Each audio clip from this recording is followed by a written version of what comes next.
Hi girls and boys, Yulia here from Rossum Healthy. I am on call with beautiful, glowing Victoria Everett in America. Victoria, hi! Hi! It's so nice to have you here. Thank you. Victoria, tell us about your life before you discovered the raw vegan diet. Well, I spent a lot of time sick. Most of the time I felt sick of one thing or another. Allergies, fibromyalgia, always had infections, always taking antibiotics, bronchitis, bladder infections, ear infections. It was just constant. Strep throat, I always seemed to have strep throat. Horrible menstrual cramps. And I slept a lot. I slept about 14 hours a day. And I just never felt like I could get enough sleep. And I was 250 pounds and lived on a fast food diet. 250 pounds, wow. Would you say that affected your self-esteem and the way you felt about yourself? Well, I was so sick all the time that I really didn't even pay attention. I didn't care about that I was overweight, and all my family is overweight, so I just figured it was hereditary and there was nothing I could do about it anyway. So I never thought about the way I appeared. I would see pictures of myself and think, that's not what I really look like. Like I was in total denial or something, I don't know. Sure. I was just trying to survive. Yeah, I understand. I think many women and many people go about it this way. That it's like, it's not me, it's not happening to me. Until one day it really hits you and you realize, wow, I really have to make changes. So what inspired you to make changes, and how did you come across the 8-10-10 diet? Well, when I was 36, or 34, sorry, I was so sick at that time that I could barely get out of bed. I just felt awful all the time. And I kept going into the hospital and going to doctors, and they kept saying, you want to take care of Jason? But they kept telling me that there was nothing wrong with me. It was all in my head. None of them addressed my diet. None of them addressed my weight. And so then I went into the hospital one time and they did an ultrasound and they said that I had a bad gallbladder and that it needed to be taken out. And I thought, oh, well, that's why I've been sick my whole life. It's been my gallbladder all along. That's what I thought in my head. And so they took my gallbladder out a few weeks later, and I was even sicker after that. And I thought I was going to die. And I was pretty sure I was going to die.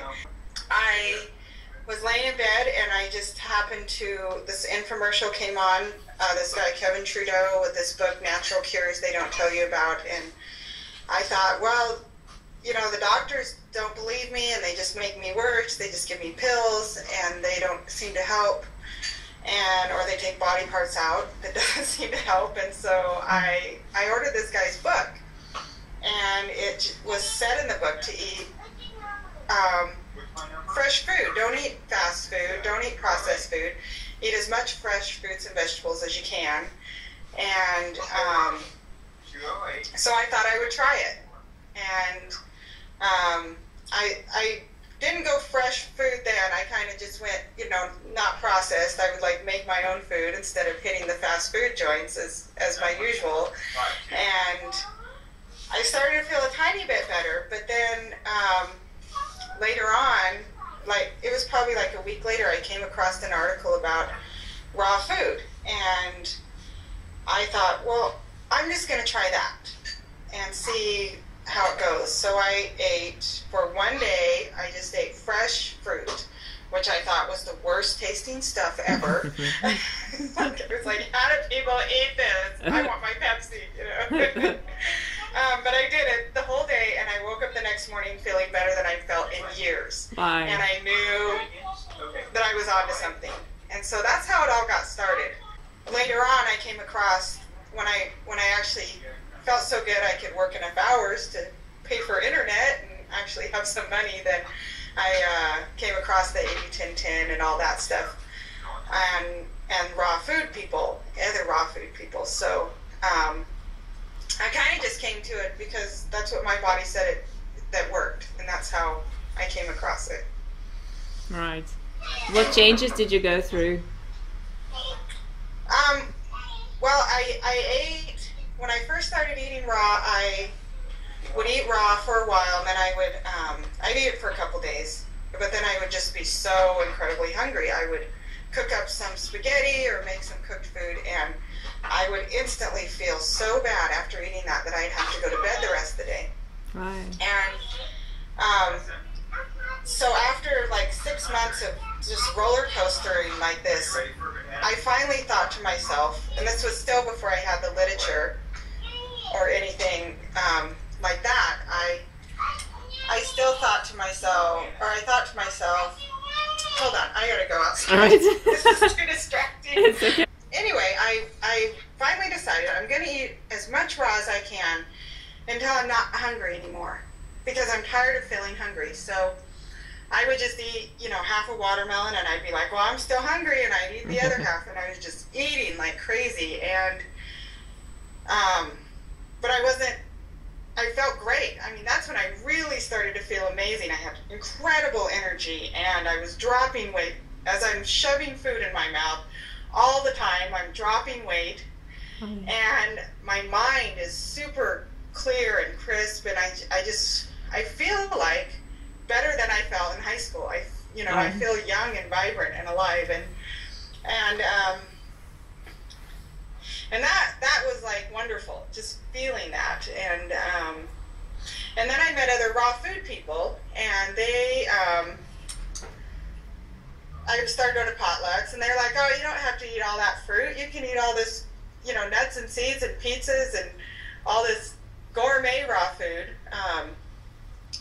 And so I was like, oh, well, I'm not eating this watermelon anymore. I'm going to have this raw pizza. And so I started eating all that food, and it wasn't very long. It was just like a month or two that I started to feel bad again. I started to feel sick all the time again, and my mind became all foggy again, and I was going downhill. And at the time I didn't correlate between the difference. I just thought raw food was raw food, and so I was like, well, I guess raw food only works temporarily, because it worked for me for a while and now it's not, but I don't know where to go from here, because how more pure can you get than raw? And I was co-teaching a class with a friend about raw food, and I told the class, I said, I was doing really good on this, and I'm not now, and I don't know why, even though I think this is the best way to eat. And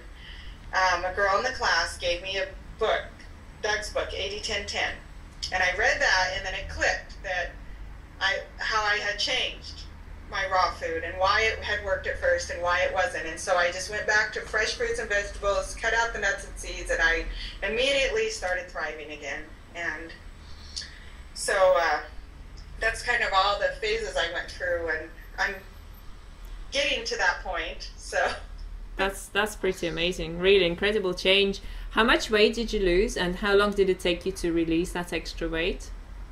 I lost 120 pounds, and it took me a year and a half to lose all of it. Did you have to go low on the bird fat and totally exclude nuts, seeds, avocados? Sometimes I would. I'll go through phases where I eat more nuts and seeds and avocados, and then I start to feel kind of groggy, and so then I'll go on a phase where I just eat all fruit and fruits and vegetables and no nuts and seeds, and I kind of just really just listen to my body, and I know, like, if I do eat nuts and seeds, if I eat them for so many days in a row, it's just consistently that I start to not feel as good, and so I just cut them out again. Sure. And, so basically, I just listen to what my body's telling me. You also had schizophrenia, as far as I know, which is believed to be something that is impossible to overcome. Right. And it's still, I'm not sure if there's a cure for schizophrenia. I just know if I eat any processed cooked food, or if especially preservatives, if I eat any preservatives, if I eat too many fats, especially too many days in a row, or gluten, anything like that, that it'll come back. My head will get all foggy, and I'll start hearing voices, and I won't think clearly. Crazy thoughts come in my head. So I guess what I say is that just brings it on. I think it's always there. But if I stick with the low-fat, fresh fruits and vegetables, then it's not. Then I have a clear mind, and I can think clearly, and I can accomplish an amazing amount of things. Right. Right. And so I guess I call it. I manage it. I know how to keep it. Yes. So it doesn't. I don't know. React. I guess it's just like getting cold sores. Yes. I'll get them if I eat bad, but if I'm eating good, I don't get them. So it's kind of the same thing. Yeah, it shows you the way. It's I hope it will inspire a lot of people, your story, because I know someone who's got schizophrenia, and the amount of suffering they go through, the whole family. And there's a mother and children, and there's, the other people have to take care of children. When she goes to hospital and she gets totally drugged, she comes out of hospital, and this cycle has been on and on and on for many years, and now she's obese. She's gained a lot of weight, and her children don't see her mother well. And if only people realize that's just how much the change in the diet can change their health. Gosh, we would be having a different planet, a totally different planet. Right. Yeah, definitely. And I personally believe that all schizophrenia is caused by food. But that's a personal opinion, and I'm not a doctor or a scientist, so. Yeah. But I know lots of people that have overcome it the same way I have, and so that's where I get that idea from. Thank you so much, Victoria, for sharing your story. Tell us where people can find you. Well, I have a website that's crazybananalady.org, and I'm on Facebook. It's Victoria Everett St. John now. So you can find me there. Super. Thank you so much for sharing your story. I know it will inspire so many people to review their diet, their lifestyle, and really just go for it. Just make this change. What sort of advice would you like to give to people on the final note? Well, I say just keep trying. A lot of people, I get these emails and they're discouraged. They're like, I keep trying and I can't do it. I can't make it. And just keep trying. I mean, just don't give up, because your health is worth it. Just never give up on your health. Never give up on the prospect of getting healthier. And everybody has to go through it at their own time frame and their own phases, and whatever is happening is what's supposed to be happening. So thank you again for the interview, Victoria. You have a great day there. Okay, thanks, Julia. Thank you. Be well.